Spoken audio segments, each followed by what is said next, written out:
and welcome to today's episode of Speaking the Truth About Money with Martin Coward and Joy the Wise Woman. I am both Martin Coward and Joy the Wise Woman.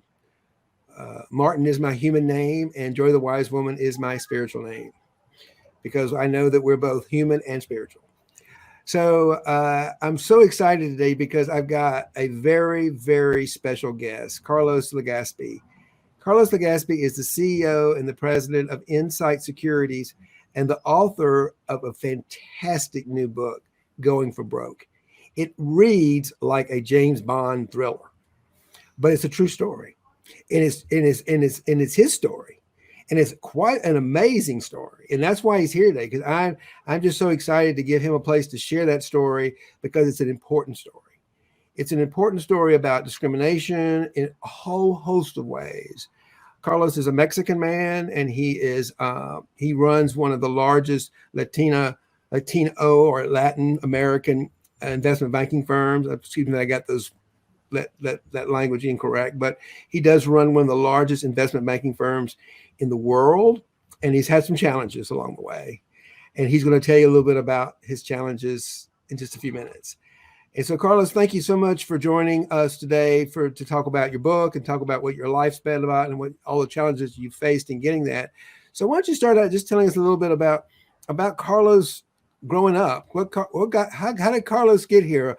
A young boy growing up in Mexico and finds himself to be like the David against Goliath of Wall Street. How did you get here today and get to the place where you wrote this book?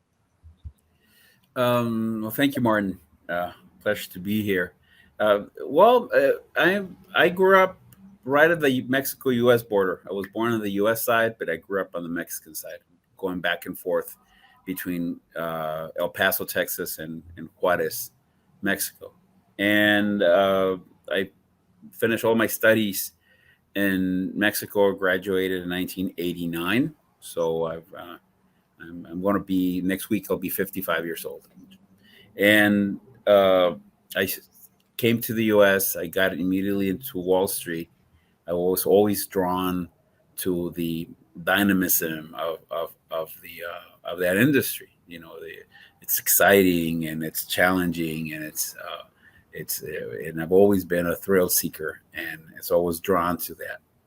And I faced some, it's a pretty close, or at least 30 years ago, it was definitely what's called good old boy club, difficult to break in.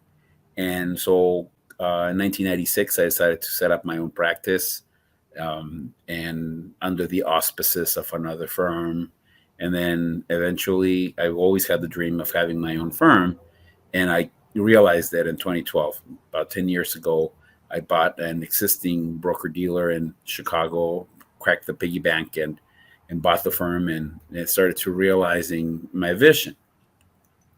And in 2016, I came across, which I didn't know that at the time, but a group of international fraudsters that were running a hundreds of millions of dollars Ponzi scheme that by inadvertently I brought down by restricting investments in their securities, and that led to the whole scheme collapsing. And some of their clients were victims of the fraud, seeking to recover. They got in cahoots with their former advisors, some unscrupulous lawyers, to try to pin the responsibility on me. And I was facing $40 million worth of lawsuits, an existential threat to my firm, myself, because of, I was personally named in the lawsuit. So I would have been brought down with the claims. I was overwhelmed. And that saga took me 3.5 years to overcome it. And I was able to come out of the other side. And out of that, that's what led me to write the book. And the book is, it has two, what I call the over and the under. The over is a story, and like you said, it's like a James Bond story. Like, Justice Department, criminals, different places of Wall Street. It's a juicy story. It's not a heavy read. But then it has what I call the under, in terms of what was going inside, in my interior, Mm-hmm.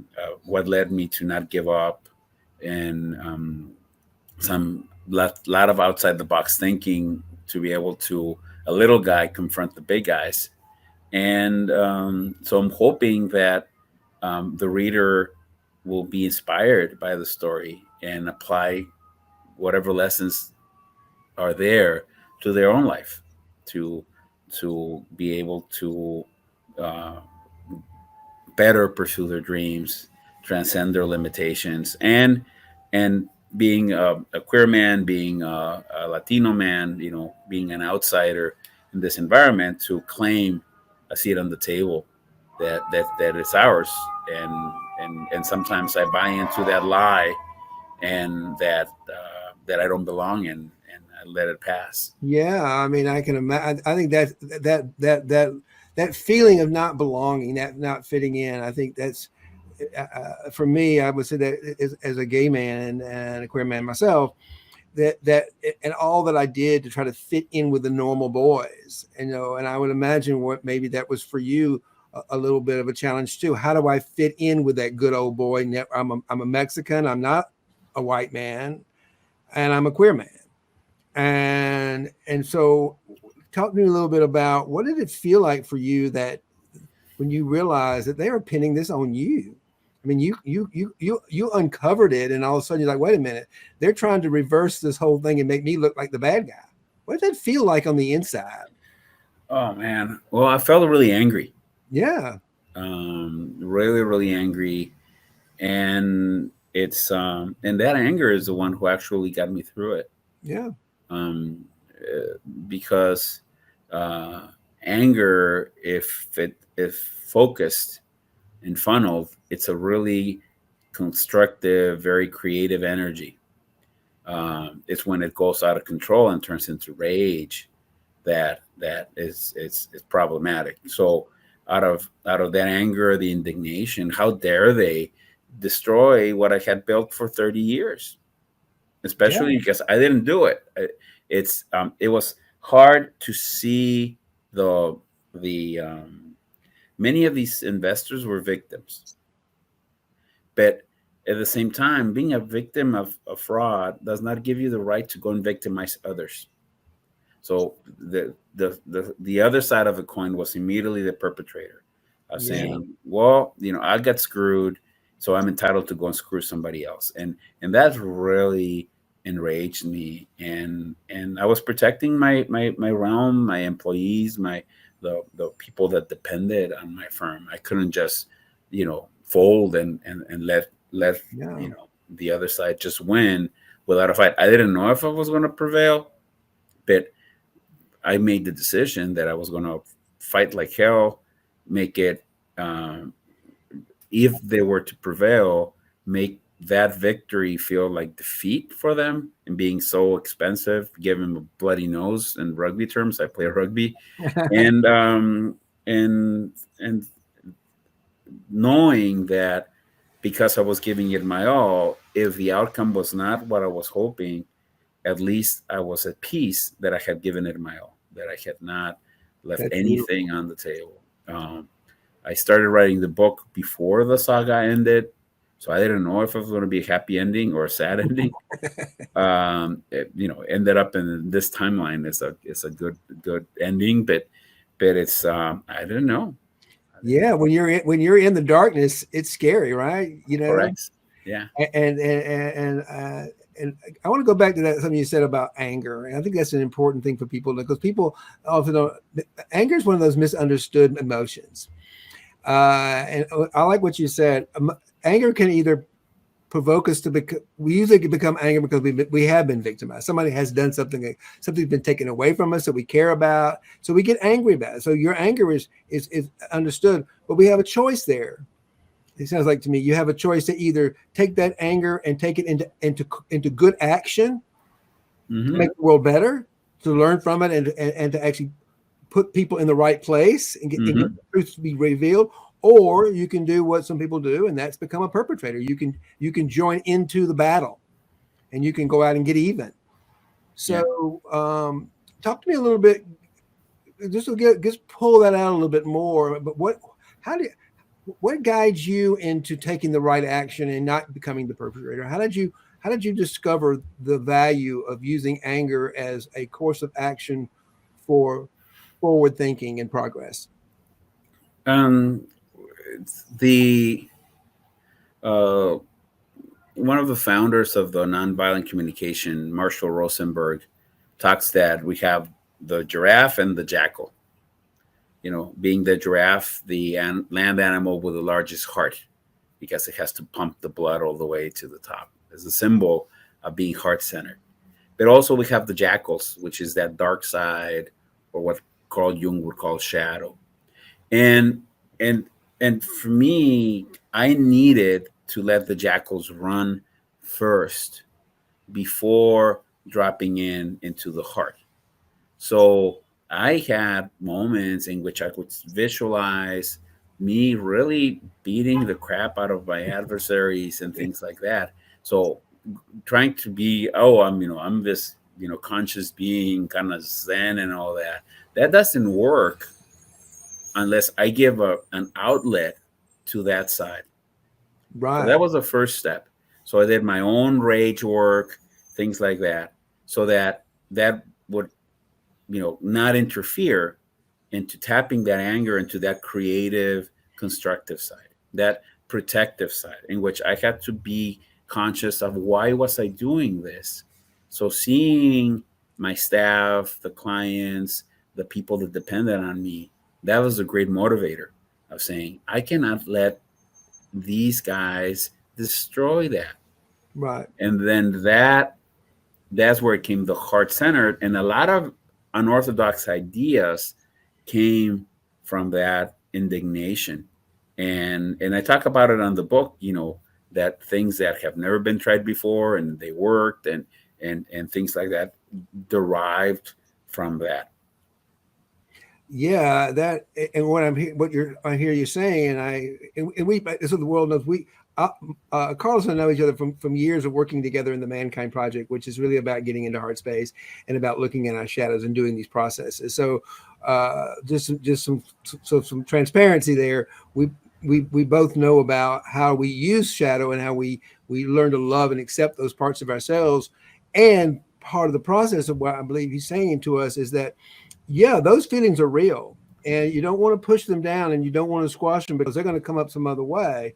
What we'll teach you, and what Carlos is saying, experience. I got to feel that rage. I got to go out and express it somewhere in a way that's not going to cause any damage to me or anybody else. But it's important to let that anger out of you, to release it, to let it out of the body. Then you've got the clarity, the space in order to come from the heart. Is I believe what you're saying. I'm just trying to summarize that so That people that's living. that's exactly it. Yes. Yeah, and so when we begin to live from heart, so another way that I think, and we're going to just jump over for a second, is the fact that I get the privilege of I've had the privilege of being your coach for the last year as you're going through this, and that is really talk about a wonderful privilege to be in your inner circle as you have worked through this and created this story has been an absolute delight for me, and I am so grateful for that opportunity. I want to talk a little bit about you just being a disruptor in Wall Street in general. I mean, the book is a great way to sort of show that you mean what you say. You're not afraid of anybody, and you're going to do what's right for the world and what's right for the community. Talk a little bit about what you see as a better way for investment banking firms and financial services firms to operate from the heart. What does that mean to you, to be a heart-centered CEO of a big investment firm? Well, it has to do with intention. Starts with the intention. What's the purpose? Why am I doing this? If I'm in this industry just because it's possibility of making a lot of money and that's it, that normally is what gives to the bad rap that Wall Street gets. But it's that energy, money, investments, it's in our current society, it's a representation of life energy, and it becomes a focal point of that life energy, and it has the potential to do a lot of good or do a lot of harm depending on how it's used.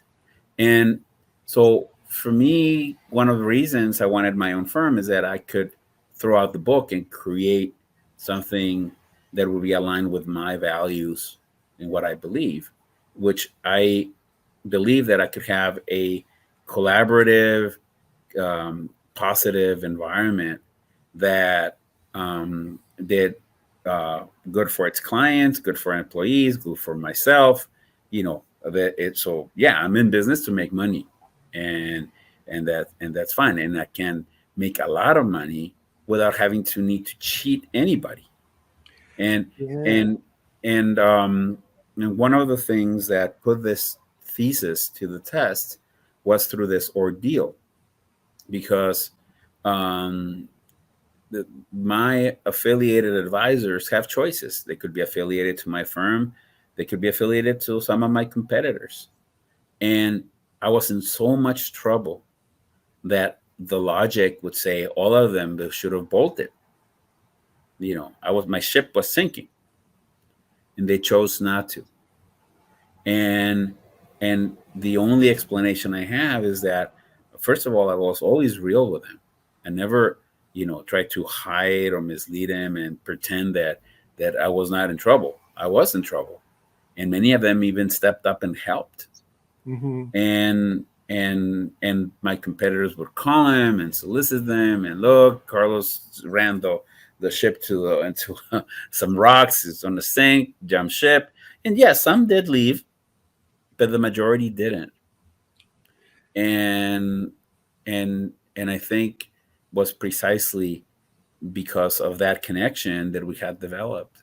And they didn't abandon me. And for me, that's why I dedicate the book to them, because I'm in a place of gratitude to Yeah. to I love to that them. because what it is, and my philosophy and yours too, is that if we put people first, if we put relationships first, if we put I care about the people before first, the money will then follow. And I love what you said about energy a few minutes ago about positive energy. Willie Nelson has a great a new song out. It's called "Energy Follows Thoughts." And what I like to add to that is energy follows thoughts, and money follows energy. And if your thoughts are negative, if you're out there for yourself, if your thoughts about money are negative, greedy, I want it for me, that's the leader, then what you're going to get is you're going to end up getting negative money around it. But if you're leading with a place of positive energy, energy of around money and profits, of making a difference in the world and adding value, then you have a much higher potential for the money to follow that positive energy into having a profitable outcome for the benefit of everyone. That's what I'm hearing in what you're saying about energy and money and Wall Street and running Correct. a firm that's people first and the people who got behind you, because how do you create trust and transparency? You tell them the truth. And that's one of the top qualifications of a really good leader is someone that has the ability to be able to be honest, completely honest when the truth, when a lie might be a little more uncomfortable, be more comfortable, but by telling them the truth, people trusted you and they followed you, and now look where you've come. Yeah, exactly. Yeah, it feels pretty good, right? It does. So what's the one challenge in your story that really had you in the moment? Go back to that day when you got some news or maybe something happened that said, "Oh my God, there's just no way." But you know what I believe? The bigger the challenge, the bigger the opportunity. What's the one of those things in that saga that you might want to share with us today? Well, that's why I talk about.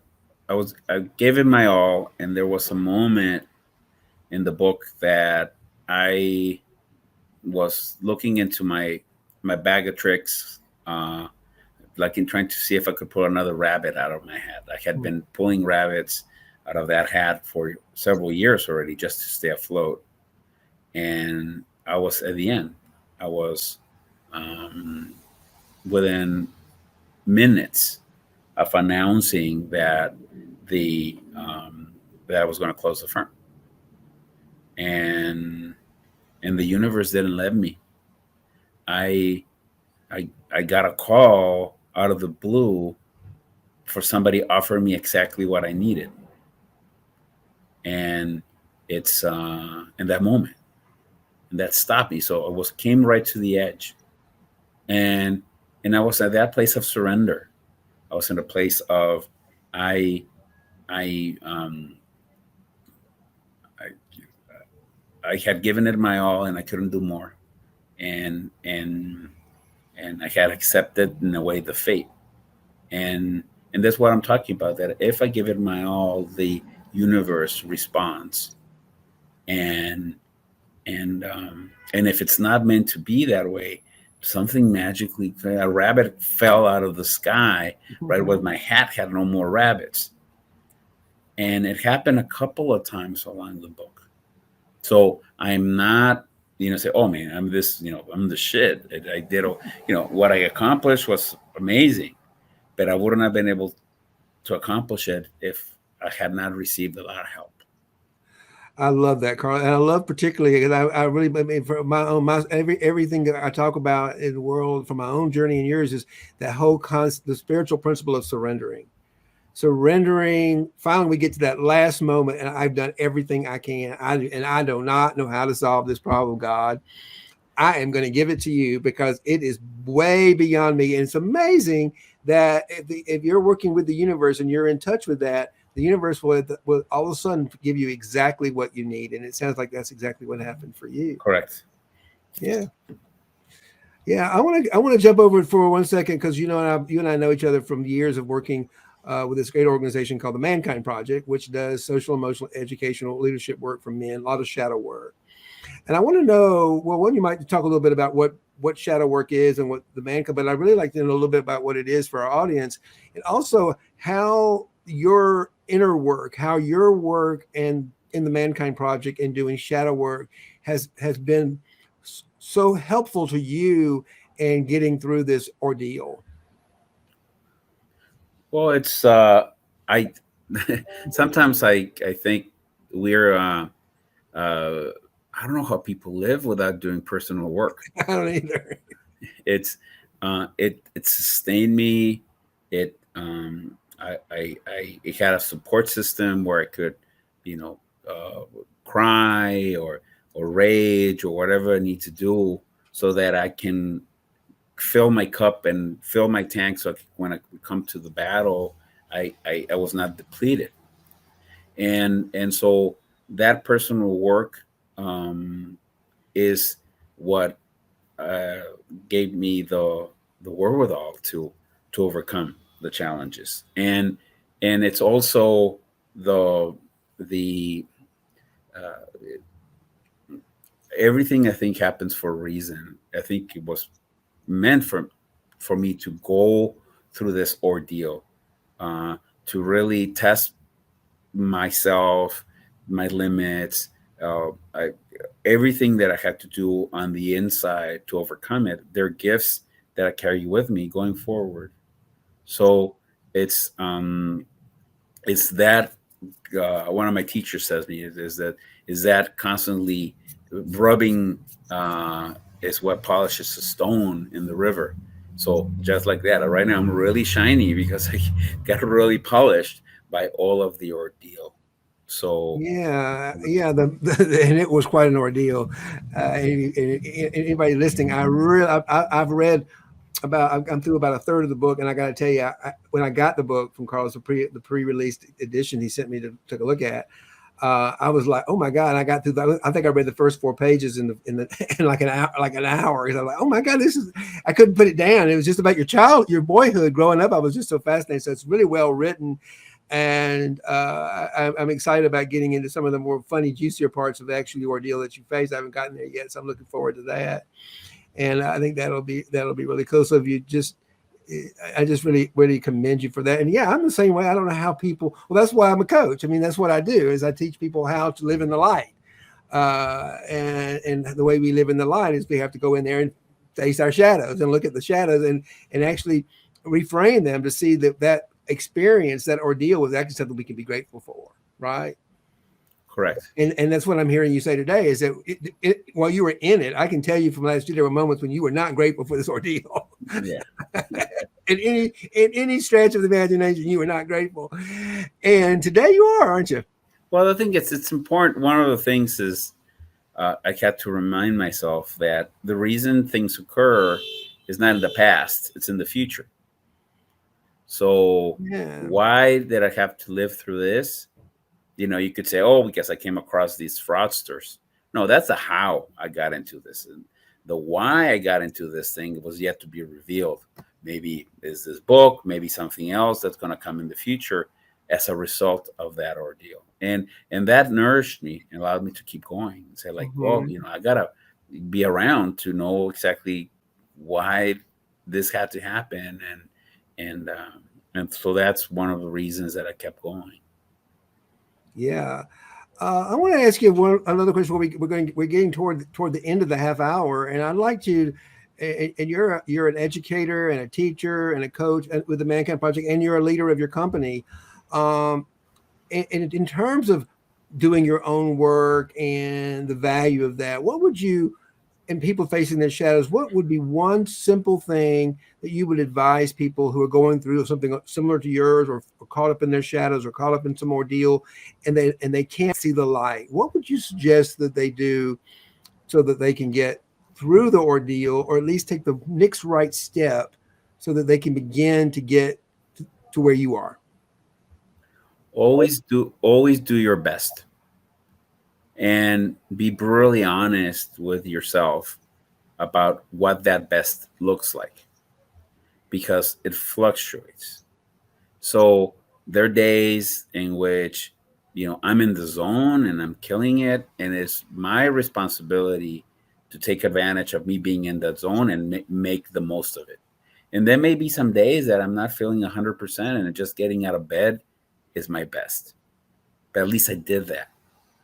So it means to be honest of where am I on the days that I can't get out of bed, or the days in which I'm feeling in the zone. And what I'm going to perform will vary according to that, and pedal to the metal. Give it your all in those two circumstances. Yeah, I think that's great advice, and it's about becoming aware of where you are in that moment. If I'm in that moment of, well, I'm feeling I'm in the zone, I am in heart space. That's what I call the zone. I am in alignment with the divine, and God, it feels so good. I feel so powerful. There are days when I'm like, how did I get lost out here in the wilderness? Where is, you were here yesterday, Joy? Where are you today? And so what I've learned is to acknowledge, well, you're not here right now, so I'm better off just giving myself some space to reconnect to you. And do you have any kind of spiritual practice that you follow that allows you to, when you're out in the wilderness and you're not feeling connected and you're not to the universe, was there something that you do personally, Carlos, to reconnect that allows you to get back into that alignment? Well, I have daily practice. Uh-huh. Every day I have my practices, so that I drop in, and a good indicator for it is my breath. So if my breath is shallow, that means I'm probably in my head. So I just take a couple of deep breaths, belly breaths, so that I'm drag myself into my body, and so that's a good test every moment. It's, hey, am I breathing shallow or am I breathing deep? If I'm not, take a couple of deep breaths, pull yourself into your body.